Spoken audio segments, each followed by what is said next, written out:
الحمدللہ رب العالمین والصلاة والسلام علی سید المرسلین اما بعد فاعوذ باللہ من الشیطان الرجیم بسم اللہ الرحمن الرحیم الصلاة والسلام علیک یا رسول اللہ وعلی آلک واصحابک یا نور اللہ۔ فیضان قرآن کے سلسلے میں حاضر ہیں اور آج سورہ لقمان کی آیت نمبر 29 سے قرآن پاک کا درس سنیں گے۔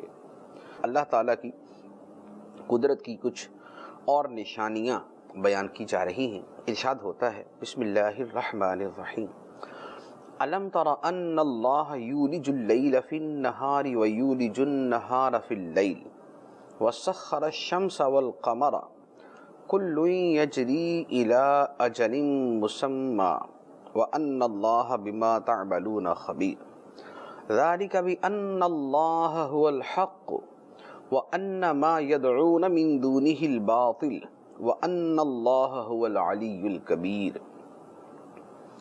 اے سننے والے، کیا تو نے نہ دیکھا کہ اللہ رات کو دن میں داخل کر دیتا ہے اور دن کو رات میں داخل کر دیتا ہے، اور اس نے سورج اور چاند کو کام میں لگا دیا، ہر ایک مقررہ مدت تک چلتا ہے، اور کیا تم نے نہ دیکھا کہ اللہ تمہارے کاموں سے خبردار ہے؟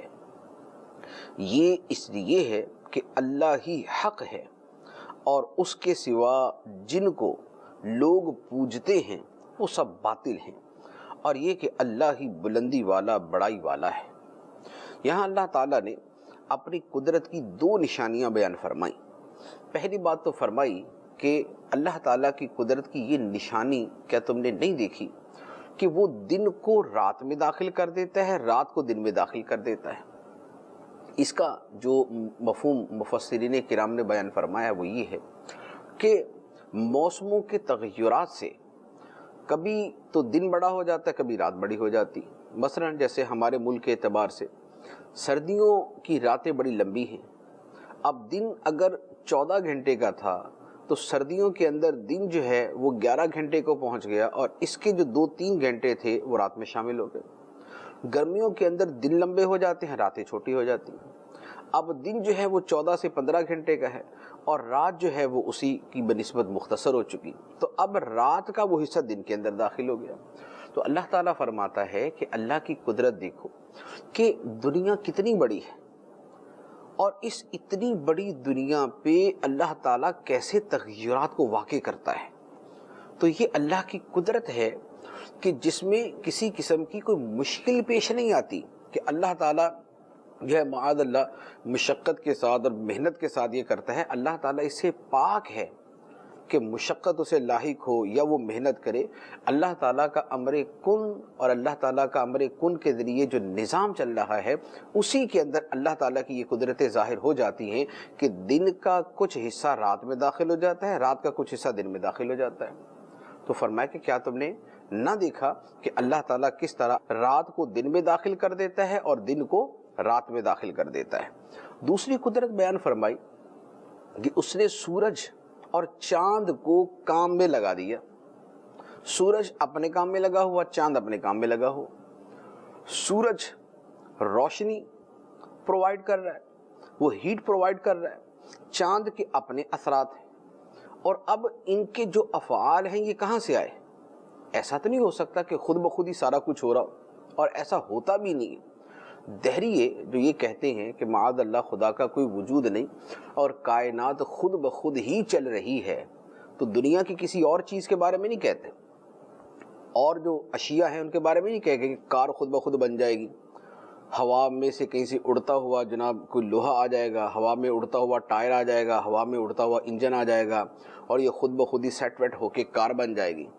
ایک کار تو کیا، ایک سائیکل کے بارے میں یہ بات نہیں کریں گے، ایک سائیکل تو کیا، بچوں کے ایک کھلونے کے بارے میں یہ بات نہیں کریں گے کہ وہ چھوٹا سا کھلونا خود بخود بن گیا، بولے کہ نہیں فیکٹری نے بنایا، کاریگر نے بنایا۔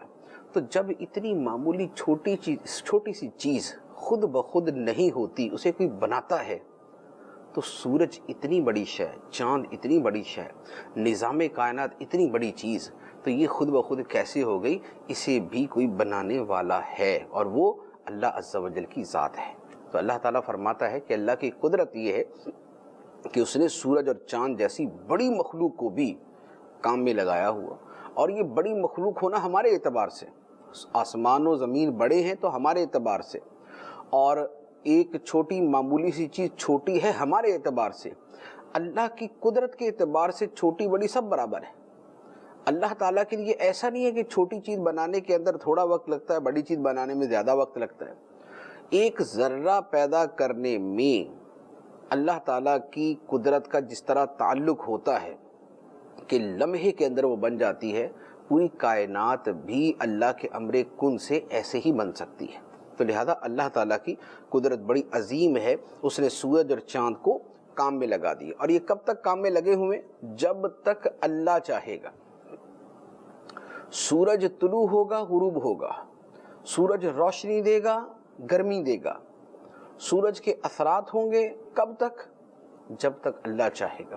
تو اللہ تعالیٰ نے ان کی ایک مدت مقرر فرمائی ہے، جب وہ مدت آئے گی یعنی قیامت قائم ہوگی، تو قیامت قائم ہونے سے پہلے جب دنیا فنا کی جائے گی، اس وقت سورج اور چاند بھی بے نور ہو جائیں گے، سورج اور چاند بھی بے نور ہو جائیں گے، اور یہ بے نور ہو جائیں گے امر الہی کی وجہ سے، حکم خداوندی کی وجہ سے، کہ ان کا پیدا ہونا بھی خدا کی قدرت پہ تھا، اور ان کے نظام کا چلتا رہنا بھی خدا کی قدرت پہ تھا، اور ان کا فنا ہونا بھی خدا کی قدرت کے اوپر ہے۔ تو لہذا الی اجل مسمی، ایک مقررہ مدت تک یہ چلتے رہیں گے، ان کا نظام چلتا رہے گا، اور جب اللہ تعالیٰ انہیں بے نور کرنے کا، انہیں فنا کرنے کا، انہیں ختم کرنے کا فیصلہ فرمائے گا تو سب ختم ہو جائیں گے۔ فرماتا ہے وَأَنَّ اللَّهَ بِمَا تَعْمَلُونَ خَبِيرٌ، اور کیا تو نے یہ نہ دیکھا کہ اللہ تمہارے اعمال سے خبردار ہے؟ وہ خبردار ہے، پھر تمہیں جب یہ سورج چاند کے نظام کو ختم کر دے گا، قیامت کو واقع کر دے گا، تو پھر تمہیں بتائے گا کہ تم نے دنیا کے اندر کیا کیا تھا۔ اب اس کے بعد اللہ تعالیٰ کی قدرت اور نعمت دونوں کا بیان ارشاد ہوتا ہے، أَلَمْ تَرَ أَنَّ الْفُلْكَ تَجْرِي فِي الْبَحْرِ بِنِعْمَةِ اللَّهِ لِيُرِيَكُم مِّنْ آيَاتِهِ إِنَّ فِي ذَلِكَ لَآيَاتٍ لِكُلِّ صَبَّارٍ شَكُورٍ، کیا تو نے نہ دیکھا کہ دریا میں کشتی اللہ کے فضل سے چلتی ہے تاکہ وہ تمہیں اپنی کچھ نشانیاں دکھائے، بے شک اس میں ہر بڑے صبر کرنے والے، بڑے شکر گزار کے لیے نشانیاں ہیں۔ کشتی کا سمندر میں چلنا یہ اللہ کی قدرت، اور اس کا محفوظ رہنا یہ اللہ کی نعمت، اس کا محفوظ رہنا ہمارے حق میں اللہ کی نعمت۔ کشتی ایک چھوٹا سا وجود، سمندر ایک اتنا بڑا وجود، اتنی بڑی مخلوق، اس کی لہروں کا زور، ہوائیں اس کے اندر رواں دواں، لیکن اللہ تعالیٰ نے لکڑی کی نیچر ایسی بنائی، اس کی وضع ایسی ہے کہ وہ پانی کے اوپر تیرتی ہے، وہ پانی کے اوپر تیرتی ہے، یہ اللہ تعالیٰ کی قدرت۔ اور ہم اس کے ذریعے دنیا بھر کے اندر اپنی تجارت، اپنے سفر کرتے ہیں، یہ اللہ تعالیٰ کا ہمارے اوپر نعمت، اللہ تعالیٰ کا ہمارے اوپر احسان۔ لیکن یہ احسان اور یہ نشانی ہونا اس بندے کے حق میں ہے، یعنی بطور نفع کے اور بطور نافع ہونے کے یہ اس کے حق میں ہے جو صبر کرنے والا، شکر کرنے والا ہے، جو ہر طرح کے حالات کے اندر جو ہے وہ ثابت قدم رہتا ہے، ڈگمگاتا نہیں۔ ایسا نہیں ہے کہ مصیبت آئے تو خدا کو بھول جائے اور خوشی کے اندر ہی بس اللہ تعالیٰ کو یاد کرے، یا اس کے برعکس کرے کہ خوشی میں تو اللہ کو بھول جائے، مصیبت کے اندر اللہ کو یاد کرے۔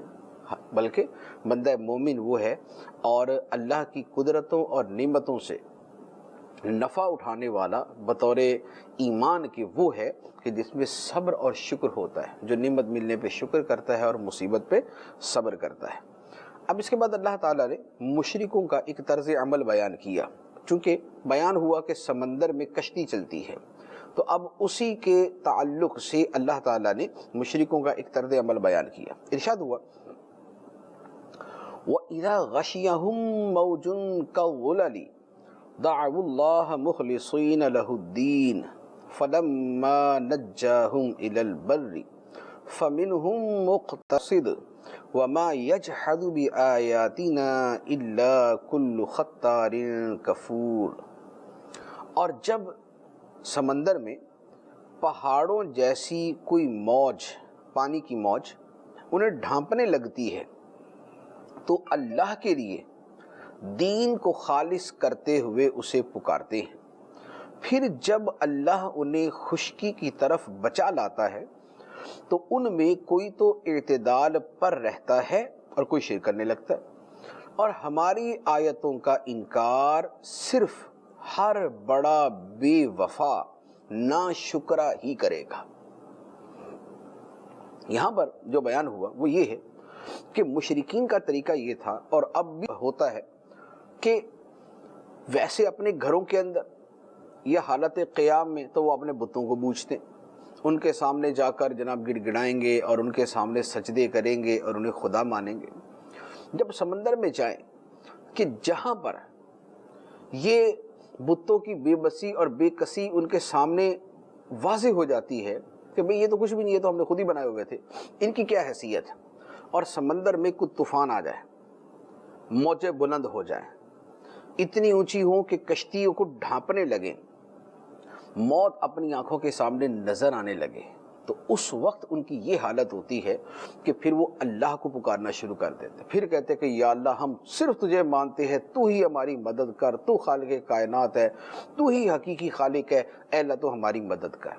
پھر جب اللہ تعالیٰ ان کی مدد کر دیتا ہے، سمندر کی لہروں سے ان کو بچا لیتا ہے، تو کیا ہوتا ہے، جب باہر آئے تو اب کوئی تو اعتدال پہ رہتا ہے. یعنی کوئی تو کہتا ہے کہ بھئی جب سمندر میں صرف خدا ہی کو مانا تھا تو باہر آ کے بھی صرف خدا ہی کو مانو، لیکن کوئی آ کے دوبارہ پھر اسی شرک کے اندر پڑ جاتا ہے. تو اللہ تعالیٰ فرماتا ہے کہ ہماری آیتوں کا انکار ہر بڑا بے وفا اور ناشکرا ہی کرے گا کہ جس کے کردار کے اندر استقامت نہیں. بے وفا تو یہ کہ سمندر میں تھا اور مصیبت میں تھا تو خدا کو یاد کیا، اور جب باہر نکل آیا تو خدا کو بھول کر دوبارہ بتوں کی طرف نکل گیا، تو اس میں وفا نہیں. اور یہ ناشکرا بھی ہے کہ جب سمندر میں خدا نے اسے موت سے بچایا، ڈوبنے اور تباہ ہونے سے بچایا، تو اس وقت تو یہ اللہ تعالیٰ کا شکر ادا کر رہا ہے، لیکن جب باہر نکلا تو اب جناب نذرانے لے کے پہنچ گیا بتوں کے پاس، تو یہ اس کی ناشکری ہے. تو اللہ تعالیٰ فرماتا ہے کہ ہماری آیتوں کا انکار صرف ہر بڑا بے وفا اور ناشکرا ہی کرے گا. اب اس کے بعد اللہ تعالیٰ قیامت کا خوف دلاتا ہے اور دنیا کے فریب میں نہ پڑنے کا حکم ارشاد فرماتا ہے. ارشاد ہوتا ہے یا ایھا الناس اتقوا ربکم واخشوا یوما لا یجزی والد عن ولدہ ولا مولود هو جاز عن والدہ شیئا ان وعد اللہ حق فلا تغرنکم الحیاۃ الدنیا ولا یغرنکم باللہ الغرور. اے لوگو اپنے رب سے ڈرو اور اس دن کا خوف کرو جس میں کوئی باپ اپنی اولاد کے کام نہ آئے گا اور نہ کوئی بچہ اپنے باپ کو کچھ نفع دینے والا ہوگا. بے شک اللہ کا وعدہ سچا ہے، تو دنیا کی زندگی ہرگز تمہیں دھوکہ نہ دے اور ہرگز بڑا دھوکہ دینے والا تمہیں اللہ کی مہلت دینے پر دھوکے میں نہ ڈالے. دھوکہ دینے والا مراد شیطان، یعنی ہرگز بڑا دھوکہ دینے والا شیطان تمہیں اللہ کی مہلت دینے پر دھوکے میں نہ ڈالے. تین باتیں بلکہ متعدد باتیں ارشاد فرمائی گئی. پہلی بات فرمائی کہ اے لوگوں اپنے رب سے ڈرو. یہ حقیقت ہے اور یہ ایک بڑی بنیادی بات ہے کہ اللہ کا ڈر ہوتا ہے تو آدمی اعتدال پہ رہتا ہے، اس کا کردار، اس کا عقیدہ، اس کے معاملہ سارے درست رہتے ہیں. اور اگر وہ اللہ کا ڈر اس کے دل سے نکل جائے تو پھر اس کے بعد اب اسے دنیا کی کوئی طاقت بھی بہت سارے غلط کاموں کا ارتکاب کرنے سے روک نہیں سکتی۔ دوسری بات فرمائی، اور قیامت کے دن کا خوف کرو، کہ فکر آخرت انسان کے اعمال کی درستی میں اور اس کے کردار کے صحیح ہونے کے اندر بہت عمل دخل رکھتی ہے۔ فکر آخرت ہوتا ہے تو آدمی ظلم کرتے ہوئے سوچتا ہے، رکتا ہے، گناہ کا ارتکاب کرتے ہوئے رکتا ہے، حق تلفی اور نافرمانی کرتے ہوئے رکتا ہے۔ اور اگر قیامت کا خوف دل سے نکل جائے، خواہ اعتقاداً نکل جائے جیسے کافروں سے نکلا ہوا کہ قیامت پہ ایمان ہی نہیں، یا اعتقاداً تو نہیں نکلا لیکن عملی طور پہ نکل گیا کہ قیامت کا کبھی سوچتے ہی نہیں، لہذا اب رشوت بھی لیں گے، اب حرام بھی کھائیں گے، اب جو ہے وہ حلال و حرام کی تمیز بھی ختم کر دیں گے، اب گناہوں کے اندر ابتلا بھی ہوگا، اب سارا کچھ ہوگا۔ تو فکر آخرت اور خوف قیامت یہ ایک بہت بڑا محرک ہوتا ہے اعمال صالحہ کرنے میں اور گناہوں سے بچنے میں۔ تو اللہ تعالیٰ فرماتا ہے کہ اس دن کا خوف کرو، اور وہ دن کیسا ہے؟ اب چونکہ اس میں یہ آدمی کے ذہن میں آ سکتا ہے کہ بھئی ہو سکتا ہے کہ اگر میری نیکیاں کچھ کم بھی ہوئیں تو میرے والد صاحب بڑا مجھ سے پیار کرتے ہیں اور بڑے نیک آدمی ہیں، تو اپنی بہت ساری نیکیاں مجھے دے دیں گے، میرا بھی کام نکل جائے گا۔ یا جو ہے باپ یہ کہتا ہے کہ چلے میرے اعمال میں اگر کمی بھی ہے تو میری اولاد بڑی خدمت گزار ہے، بڑا پیار کرتی ہے، ہر مشکل وقت میں جناب مجھے آگے آگے رکھتی ہے، گھر کے اور خاندان اور برادری کے سارے معاملات میں مجھے بڑی عزت دی جاتی ہے، مجھے تھوڑی سی بیماری ہو جائے تو مجھے لے کے ڈاکٹرز کے پاس اور ہسپتالوں میں دوڑتی ہے، تو اتنی میرے ساتھ محبت کرنے والی اولاد قیامت کے دن بھی تھوڑی سی نیکیاں مجھے دے کے بخشوا دے گی؟ اللہ تعالیٰ فرماتا نہیں، ایسا نہیں ہوگا۔ فرمایا کہ اس دن کا خوف کرو جس میں کوئی باپ اپنی اولاد کے کام نہ آئے گا۔ دنیا میں خواہ باپ نے اپنا سب کچھ اپنی اولاد پہ لٹا دیا ہو، راتیں جاگی ہو، دن کو محنت کی ہو، اپنے منہ کا نوالا اپنے اولاد کے منہ میں ڈالا ہو، قیامت کے دن نیکیوں کے معاملے میں ایسا نہیں ہوگا۔ اور یہی معاملہ اولاد باپ کے ساتھ کرے گی کہ دنیا میں اولاد نے خواہ اپنے ماں باپ کے لیے کتنی ہی قربانیاں کیوں نہ دی ہو، کتنا کچھ ہی ان کے اوپر قربان نہ کیا ہو، قیامت کے دن ایک نیکی بھی نہیں دے گا۔ کوئی اولاد اپنے ماں باپ کو نہیں دے گی بلکہ ہر کوئی دوسرے سے بھاگتا پھرے گا۔ اللہ تعالیٰ فرماتا ہے یوم یفر المرء من اخی، جس دن بھائی اپنے بھائی سے بھاگے گا، وہ کہے گا میری طرف دیکھو ہی نہیں یار، تم جو ہے نا میرے سامنے نہیں آؤ۔ وہ کوشش کرے گا میں تھوڑا سا ادھر کو ہو جاؤں تاکہ یہ میری شکل ہی نہ دیکھے اور مجھے بولے ہی نہ کہ مجھے کچھ نیکیاں دے دو، دینی تو نہیں ہے میں نے لیکن یہ مجھ سے مطالبہ تک نہ کرے۔ تو اللہ تعالیٰ فرماتا ہے اس دن سے ڈرو جس دن کوئی باپ اپنی اولاد کے کام نہیں آئے گا اور کوئی بچہ اپنے باپ کو نفع نہیں دے گا۔ لہذا جو عمل کرنا ہے خود کرنا ہے۔ نمازیں تم نے اپنی پڑھنی ہے، تمہارے باپ نے تمہیں نمازیں نہیں دینی قیامت والے دن، تمہاری اولاد نے تمہیں نمازیں نہیں دینی قیامت والے دن۔ تم سے تمہاری نماز کا پوچھا جائے گا اور تم نے اپنی ہی نمازیں پیش کرنی ہے کہ یا اللہ میں نے پڑھی یا نہیں پڑھی۔ یہ نہیں ہے کہ یا اللہ میں تو نہیں پڑھتا تھا، ہاں میرا ابا جو ہے نا وہ بہت پڑھتا نمازیں پڑھتا تھا، میرے والد صاحب بڑے تہجد گزار تھے، وہاں یہ جواب نہیں ہوگا۔ یا اللہ میں تو روزے نہیں رکھتا تھا لیکن میری اولاد بڑی پکے روزے دار تھی، کبھی روزہ نہیں چھوڑا بلکہ نفلی بھی رکھتے تھی۔ بولا کہا جائے گا نہیں، تم کیا کرتے تھے وہ بتاؤ جو تم کرتے تھے۔ وہ تمہارے آبا تھے، تم کیا ہو؟ وہ تمہاری اولاد ہے، تم کیا ہو؟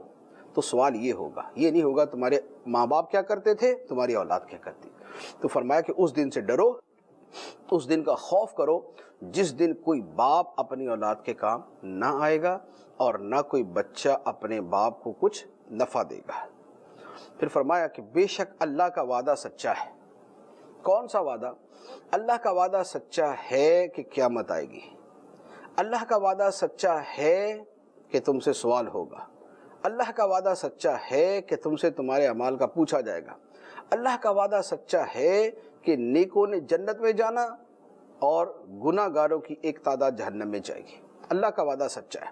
تو اب اللہ تعالیٰ فرماتا ہے کہ قیامت کا واقع ہونا اللہ کا وعدہ ہے اور اللہ کا وعدہ سچا ہے، تو دنیا کی زندگی تمہیں دھوکے میں نہ ڈالے، دنیا کی زندگی تمہیں دھوکے میں نہ ڈالے کہ اس کی لذتوں میں مشغول ہو کر، اس کی خواہشات کے پیچھے لگ کر، اس میں موج مستی کی وجہ سے یا شیطان کے جال میں آ کر، اپنے نفس کی شرارتوں میں آ کر تم اللہ کو بھول جاؤ اور اللہ تعالیٰ سے تم دور ہو جاؤ، تو فرمایا دنیا کی زندگی تمہیں ہرگز دھوکہ نہ دے۔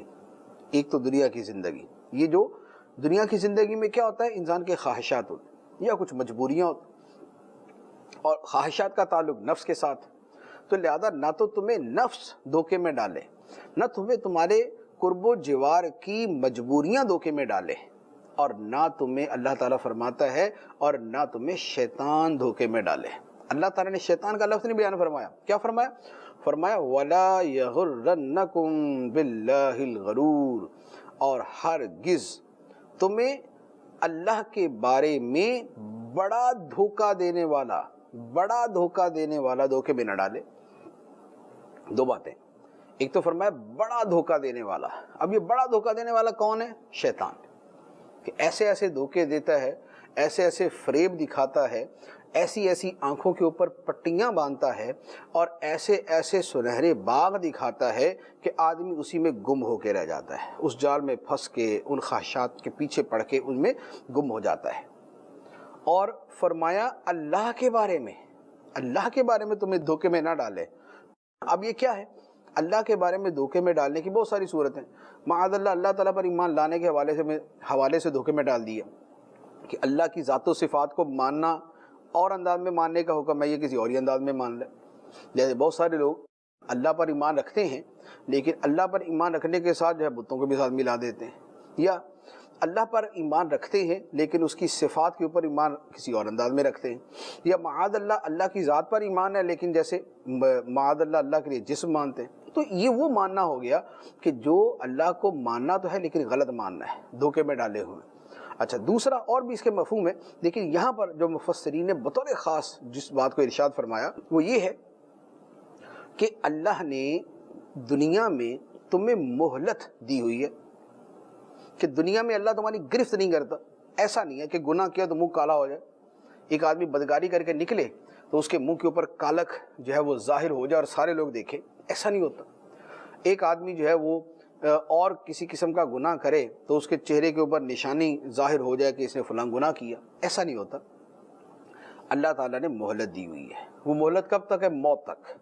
موت سے پہلے تک انسان اگر اپنے گناہوں سے توبہ کر لیتا ہے تو اس کی توبہ قبول ہے۔ تو اللہ تعالیٰ فرماتا ہے کہ یہ جو اللہ نے تمہیں مہلت دی ہے، تو شیطان تمہیں اللہ کی اس مہلت دینے پر دھوکے میں نہ ڈالے۔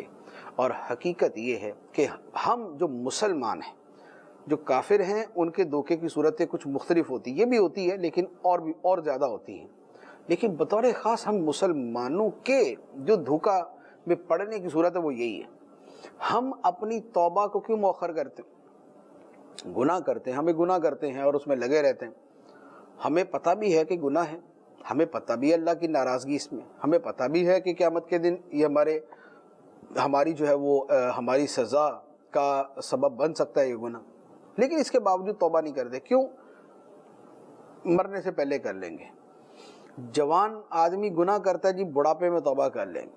بوڑھا بھی گناہ میں پڑا رہتا ہے کہ چلے جب کوئی ایسا مرض لگے گا کہ جس کے بعد ڈاکٹر بھی جواب دے دیں گے اور پتہ چل جائے گا کہ تو نے مرنا ہی ہے، تو اس وقت توبہ کر لیں گے۔ تو وہ جو مہلت ہے، وہ جو موت تک کی مہلت ہے، ہمیں اکثر و بیشتر وہی گناہ میں ڈالتی۔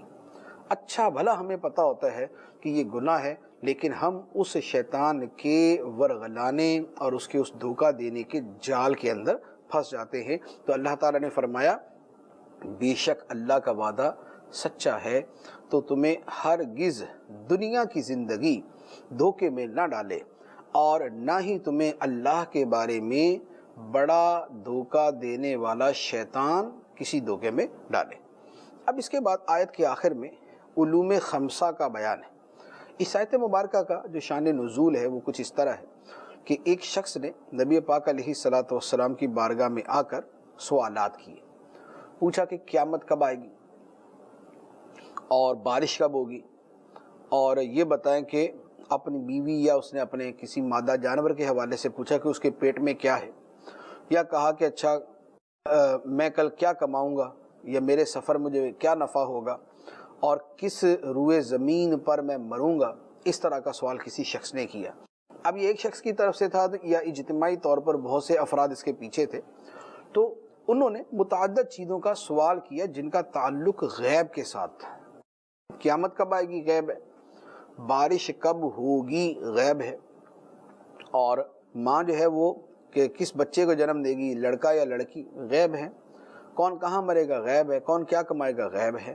تو کافروں نے سوال کیا تو اللہ تعالیٰ نے اس کے جواب میں یہ آیت مبارکہ نازل فرمائی۔ ارشاد ہوا ان اللہ عندہ علم الساعہ وینزل الغیث ویعلم ما فی الارحام وما تدری نفس ماذا تکسب غدا وما تدری نفس بأی ارض تموت ان اللہ علیم خبیر۔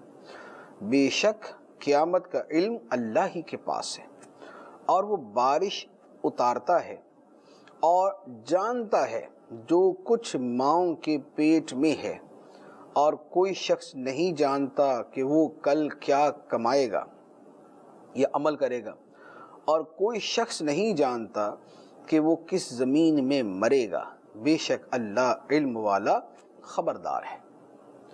ان آیتوں میں جو جواب دیا گیا وہ نبی پاک علیہ السلام سے پوچھے گئے سوال کے اعتبار سے تو یہ تھا کہ کافروں نے پوچھا کہ اے محمد صلی اللہ علیہ وآلہ وسلم آپ بتائیں قیامت کب آئے گی، فلاں کب ہوگا، فلاں کام کب ہوگا، فلاں کام کب ہوگا، یہ کب ہوگا، مروں گا کہاں۔ تو اللہ تعالیٰ نے اس کے جواب میں ارشاد فرمایا کہ اے محبوب علیہ السلام آپ ان سے فرمائیں کہ میرا کام یہ تو نہیں، اللہ تعالیٰ نے مجھے رسول بنا کے بھیجا ہے، تو رسول کا کام، نبی کا کام یہ نہیں ہے کہ وہ لوگوں کو یہ بتائے قیامت کب آئے گی، اس کا کام یہ ہے کہ وہ یہ بتائے گا کہ قیامت آئے گی، تیاری کرو اس کے لیے۔ نبی کا کام قیامت کا وقت بتانا نہیں، بلکہ یہ بتانا ہے کہ قیامت آنی ہے، تم تیاری کرو۔ نبی کا کام یہ بتانا نہیں ہے کہ کسی مادہ کے حمل میں کیا ہے، بارش کب ہوگی، کون کہاں مرے گا، یہ نبی کے جو بنیادی فرائض ہیں اس میں داخل ہی نہیں۔ تو سوال کس بات کا؟ سوال وہ کرو جو میری ذمہ داری ہے۔ میری ذمہ داری ہے تمہیں سچے عقیدے سکھانا، تمہیں صحیح عمل بتانا، جنت و جہنم کے بارے میں بتانا، جنت کی خوشخبریاں اور جہنم کی وعیدیں سنانا، میرا کام تو یہ ہے۔ تو جو کام ہے اس کے حوالے سے بات کرو، ادھر ادھر کی باتیں کرنے کا کیا مقصد؟ تو یہ ان کو جواب اس تناظر میں تھا کہ نبی کی بنیادی ذمہ داریوں میں یہ نہیں ہے کہ وہ تمہیں یہ چیزیں بتائے، جو اس کا کام ہے وہ کر رہا ہے۔ تو اب اس آیت کا یہ مطلب نہیں کہ اللہ کے علاوہ کوئی یہ چیزیں جانتا نہیں، اللہ کے علاوہ کوئی یہ چیزیں جانتا نہیں، اس کا یہ مطلب نہیں، ورنہ مثال کے طور پہ یہاں 5 چیزیں بیان ہوئیں۔ اب اس میں یہ جو ہے کہ ماں کے پیٹ میں کیا ہے اللہ ہی جانتا ہے، تو ماں کے پیٹ میں کیا ہے یہ تو قرآن پاک کے اندر موجود ہے کہ بہت سارے نبیوں کو اپنی ازواج یعنی بیویوں کے بارے میں پتہ تھا کہ ان کے پیٹ میں کیا ہے، لڑکا یا لڑکی۔ مثال کے طور پہ حضرت ابراہیم علیہ السلام کو اللہ تعالیٰ نے خوشخبری عطا فرمائی، قرآن پاک کے اندر موجود ہے۔ ابراہیم علیہ السلام کے پاس فرشتے آئے، آ کے خوشخبری دی، اللہ تعالیٰ آپ کو ایک علم والا بیٹا عطا فرمائے گا، بغلام علیم، علم والا بیٹا عطا فرمائے گا۔ اب علم والا بیٹا عطا فرمائے گا یہ اللہ تعالیٰ نے فرشتوں کے ذریعے بتا دیا۔ تو جب حضرت ابراہیم علیہ السلام کی زوجہ محترمہ حضرت سارہ رضی اللہ تعالی عنہا حاملہ ہوئیں، تو ابراہیم علیہ السلام کو پتہ تھا یا نہیں پتہ تھا کہ ان کے پیٹ میں کیا ہے؟ جن فرشتوں نے یہ خبر دی تھی انہیں پتہ تھا یا نہیں تھا کہ حضرت سارہ کے پیٹ میں کیا ہے؟ پتہ تھا کہ لڑکا ہے۔ اچھا، اسی طرح حضرت زکریہ علیہ السلام کو اللہ تعالیٰ نے خوشخبری دی کہ میں تمہیں تمہارے اس بڑھاپے میں بیٹا عطا فرماؤں گا، یحییٰ، اس کا اللہ تعالیٰ نے پہلے نام بھی بتا دیا کہ اسمہ یحییٰ، اس کا نام یحییٰ ہوگا، ہم نے اس کا نام یحییٰ رکھا ہے۔ تو جب حضرت زکریہ علیہ السلام کی زوجہ محترمہ حاملہ ہوئیں تو حضرت زکریہ کو پتا تھا یا نہیں پتا تھا کہ ان کی بیوی کے پیٹ میں کیا؟ پتا تھا، لڑکا ہے، یحییٰ نام ہے اس کا۔ تو اگر آیت کا یہ مطلب ہوتا کہ اللہ کے علاوہ کوئی ان چیزوں کو نہیں جانتا تو یہ تو خود قرآن کے اندر موجود ہے کہ اللہ تعالیٰ نے بتا دیا تھا کہ ان کی ازواج کے پیٹوں میں کیا ہے۔ لہذا اس کا یہ مطلب نہیں، اس کا مطلب وہی ہے جو دونوں آیتوں کو ملا کر بڑے اچھے انداز میں سامنے آئے گا، وہ یہ کہ ذاتی طور پہ صرف اللہ ہی جانتا ہے کہ یہ قیامت کب آنی ہے، بارش کب ہونی ہے، ماں کے پیٹ میں کیا ہے، کون کیا کرے گا، کمائے گا، کون کہاں مرے گا، اللہ ہی جانتا ہے۔ لیکن اگر اللہ کسی کو اس کا علم عطا فرما دے تو اللہ کو روک کوئی نہیں سکتا کہ نہیں یا اللہ تو نے کیوں بتایا، ایسا نہیں۔ اللہ کی عطا ہے، اللہ کا علم ہے، جسے چاہے عطا فرما دے، جسے چاہے علم عطا فرما دے۔ تو اب اسی طرح جیسے یہ ہے کون کہاں مرے گا، اب کون کہاں مرے گا، احادیث موجود ہے، بخاری شریف کے اندر حدیث ہے کہ غزوہ بدر سے ایک دن پہلے نبی پاک علیہ السلام نے پہلے ہی بدر کے میدان میں نشانیاں لگا دی، فلاں کافر یہاں مرے گا، فلاں یہاں مرے گا، فلاں یہاں مرے گا، فلاں یہاں مرے گا۔ تو یہ جو فرمایا کہ کوئی جان نہیں جانتی کہ وہ کس زمین میں فوت ہوگی، تو سرکار علیہ السلام نے تو بتا دیا کہ کون کہاں فوت ہوگا۔ تو لہذا آیت کا وہ مطلب اگر لیا کہ معاذ اللہ اللہ کے علاوہ کوئی اصلاً ہی نہیں جانتا تو پھر یہ ساری حدیثیں، یہ آیتیں کیا کریں گے؟ تو اس کا ایک ہی طریقہ ہے، وہ یہ کہ ذاتی طور پہ اللہ ہی جانتا ہے۔ ہاں اللہ بتا دے کسی کو تو دوسرا بھی جان سکتا ہے۔ جب یہ والا معنی لے لیں گے تو اب قرآن و حدیث اور مختلف روایات کے اندر کوئی تعارض نہیں ہوگا۔ لہذا علوم خمسہ بشمول علم قیامت کے، کہ قیامت کب ہوگی اللہ ہی جانتا ہے، لیکن اللہ کسی کو بتا دے تو اسے روک کوئی نہیں سکتا، اس کی مرضی۔ تو لہذا یہ علوم جو ہیں یہ اللہ کی عطا سے دوسرے کو مل سکتے ہیں۔ اللہ کی عطا کے بغیر ایک ذرے کا علم نہ کسی نبی کو ہو سکتا ہے، نہ کسی ولی کو، اور نہ کسی اور کو۔ تو یہ سورہ لقمان تھی جس کی آخری آیت کی ہم نے تلاوت کی ہے۔ اس کے بعد سورہ سجدہ ہے۔ سورہ سجدہ مکہ مکرمہ میں نازل ہوئی سوا 3 آیتوں کے، افمن کان مؤمنا کمن کان فاسقا، یہاں سے جو 3 آیتیں ہیں یہ مدینہ منورہ میں نازل ہوئی اور باقی سورہ مبارکہ مکہ مکرمہ میں نازل ہوئی۔ اس سورت میں 3 رکوع ہیں اور 30 آیتیں، اور یہ سورت بھی بڑی ہی پیاری سورت ہے۔ اس سورہ مبارکہ کے فضائل میں ہے کہ حضرت ابو ہریرہ رضی اللہ تعالی عنہ فرماتے ہیں کہ نبی کریم صلی اللہ تعالی علیہ وآلہ وسلم جمعے کے دن فجر کی نماز میں سورہ سجدہ اور سورہ دہر کی تلاوت فرماتے تھے۔ فجر کی نماز میں جمعے کے دن نبی پاک علیہ السلام کا معمول مبارک یہ تھا کہ فجر کی نماز میں ایک رکعت میں سورہ سجدہ اور دوسری رکعت میں سورہ دہر، هل اتى على الانسان حين من الدهر لم يكن شيئا مذكورا، یہ والی سورت یہ پڑھتے تھے۔ اور دوسری روایت ترمذی شریف کی ہے کہ نبی کریم صلی اللہ علیہ وآلہ وسلم اس وقت تک سوتے نہیں تھے جب تک سورہ سجدہ اور سورہ ملک کی تلاوت نہ فرما لیتے۔ تو سورہ ملک کی تو مشہور ہے نا کہ سورہ ملک تو الحمدللہ دعوت اسلامی کے اندر معمول بھی ہے، سورہ ملک پڑھنے کا، سننے کا، اس کی ترغیب ہے۔ اس کے ساتھ حدیث مبارک میں سورہ سجدہ کا بھی بیان ہے، لیکن وہ بطور خاص چونکہ سورہ ملک کی فضیلت یہ ہے کہ عذاب قبر سے نجات دینے والی ہے، اس لیے اس کی طرف رغبت زیادہ ہوتی ہے، لوگ اسے زیادہ پڑھتے۔